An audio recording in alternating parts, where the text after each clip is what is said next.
उससे पहले एक अहम खबर आपको बता दें जबलपुर की, जहां जबलपुर के गुसलपुर में स्कूल टीचर के साथ एक पड़ोसी ने मारपीट की और चाकू की नोक पर दुष्कर्म किया। वहीं दुष्कर्म की पीड़िता युवती ने जहर खा लिया और इलाज के दौरान अस्पताल में उसकी मौत हो गई। आपको बता दें कि गांव के ही एक शख्स ने युवती को अपनी हवस का शिकार बनाया और उसके साथ रेप की वारदात को अंजाम दिया और इस बात से आहत होकर युवती ने जहर खाकर सुसाइड कर लिया। आपको बता दें कि आरोपी पहले भी कई बार युवती से छेड़खानी कर चुका है। इस तरह के आरोप उस पर पहले भी लगते रहे हैं और अब चाकू की नोक पर वारदात को अंजाम दिया और अब पीड़िता की मौत हो गई है क्योंकि उसने इस बात से आहत होकर जहर खा लिया था। और इस पूरे घटना के पहले उसने जानकारी दी। परिजनों की शिकायत पर पुलिस ने आरोपी ओंकार पटेल को गिरफ्तार भी कर लिया है। और आपको बता दें पीड़िता ने मौत से पहले पूरी घटना की जानकारी दी और उसके बाद उसने जहर खा लिया। हालांकि इलाज के दौरान उसकी जान नहीं बचाई जा सकी और उसकी मौत हो गई। जबलपुर से ये पूरा मामला सामने आया है। फिलहाल आपको बता दें कि चाकू की नोक पर रेप की वारदात को अंजाम दिया गया। एक टीचर के साथ इस तरह के बर्बरतापूर्ण कृत्य को पड़ोसी ने अंजाम दिया। हालांकि उसकी पुलिस की हिरासत में उसे ले लिया गया है। अब कार्रवाई आगे क्या कुछ की जाती है ये भी देखने का विषय होगा। और इस तरह की रेप की बढ़ती वारदातें चिंता का कारण हैं और इस पूरे मामले में सख्त कार्रवाई किए जाने की आवश्यकता है। न सिर्फ जो चिर परिचित तरीके से बार बार यही कहना पड़ता है कि ऐसे मामलों में सख्त कार्रवाई हो ताकि इस तरह की मानसिकता रखने वाले लोगों को नज़ीर मिले, लेकिन कितनी आप सख्त कार्रवाई करेंगे, कितना समय इसमें लग जाता है। और ऐसे में जो इस तरह की मानसिकता रखने वाले लोग हैं उन्हें कहीं ना कहीं अपने बच निकलने का विकल्प भी संभवतः इसमें दिखता होगा, जो वो इस तरह की जघन्य वारदात को अंजाम देने से पहले भी वे नहीं सोचते और इस तरह की वारदात को अंजाम देने के परिणाम का भी खौफ उनमें नहीं होता। ये एक चिंता का कारण पूरे समाज के लिए बनता जा रहा है। आपको बता दें कि जबलपुर के गुसलपुर में स्कूल टीचर के साथ पड़ोसी ने चाकू दिखाकर दुष्कर्म किया और इस बात से आहत होकर युवती ने जहर खा लिया।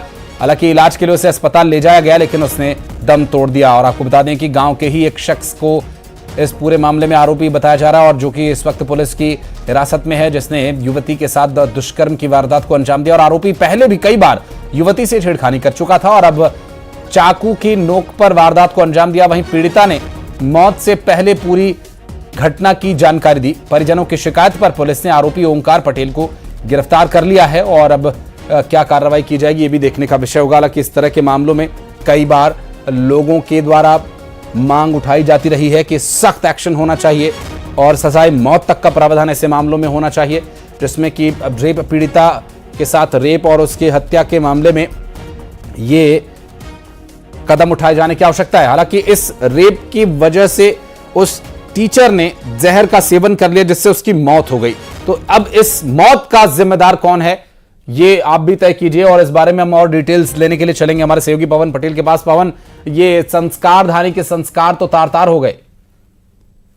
बिल्कुल बेहद शर्मनाक घटना है और बेहद दुखद करने वाली घटना भी है कि 2 दिन पहले एक पड़ोसी, जो आमतौर पर देखा जाता है कि ग्रामीण क्षेत्रों में पड़ोसी जो होते हैं वो सहयोगी होते हैं, सुरक्षा कर्मी के रूप में भूमिका निभाते हैं, सामाजिक दायित्व का वहन करते हैं। लेकिन यहाँ पर जो घटना हुई है उसमें पड़ोसी ने ही एक स्कूल टीचर के साथ गलत हरकत की, गलत काम किया, जिससे दुखी होकर उसने सल्फास की गोली खा ली, जहर खा लिया और इलाज के दौरान उसकी मौत हो गई।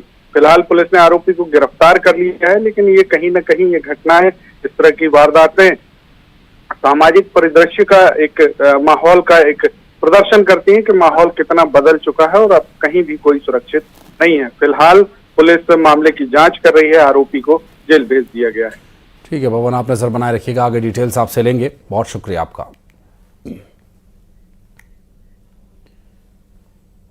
और खरगोन में किसान ने अपने खेत में खड़ी सोयाबीन की फसल को आग लगा दी। आपको बता दें कि अतिवृष्टि से ये सोयाबीन की फसल खराब हो गई और फसल का लागत मूल्य तक न निकलने पर किसान बहुत परेशान हो गया। अब इस मामले में उसने ये कदम उठाया कि उसने सोयाबीन की फसल को आग ही लगा दी। इस कारण करीब 5 बीघा खेत की सोयाबीन की फसल को जलाकर भस्म कर दिया और खरगोन के इस किसान की मनोदशा और इसकी परेशानी का आलम आप इस बात से अंदाजा लगाइए कि एक किसान जो सर्दी, गर्मी, बरसात, उस सीजन की उस फसल को उगाने के लिए पूरी जी जान से जुटता है, पूरी मेहनत करता है और बच्चे की तरह पाल करके फसल को इस काबिल बनाता है कि जब वो उसे बाजार में लेकर जाए तो उसके जो अपने बच्चे हैं उनका पेट भरने लायक कुछ आजीविका का साधन वहां से उसे प्राप्त हो। लेकिन उसी फसल के खराब होने पर उसे अगर अपने ही हाथों से आग लगानी पड़े तो आप सोचिए कि कितना भारी मन, कितने गंभीर मनोदशा से किसान गुजर रहा है। सोयाबीन की फसल इस कारण जलाई जा रही है कि मौसम की मार की वजह से अतिवृष्टि के कारण इसमें अफलन की स्थिति पैदा हो गई थी। पौधा तो बहुत अच्छा बना था, पौधे को अच्छे देख के मैंने कटवा भी लिए, पर निकालने की नौबत आई तो सोचा कि ये तो थ्रेसर वाले को भी ज़्यादा पैसे देना पड़ेंगे, इसलिए मजबूरन मुझे इसे जलाना पड़ा है। क्यों, इसमें माल कम लगा हुआ इसलिए? हाँ, अफलन की स्थिति हो गई अतिवृष्टि के कारण, इसलिए मेरा 5 बीघे का सोयाबीन मुझे जलाना पड़ा। और अब बढ़ते हैं आगे, फटाफट अंदाज में खबरों पर नजर।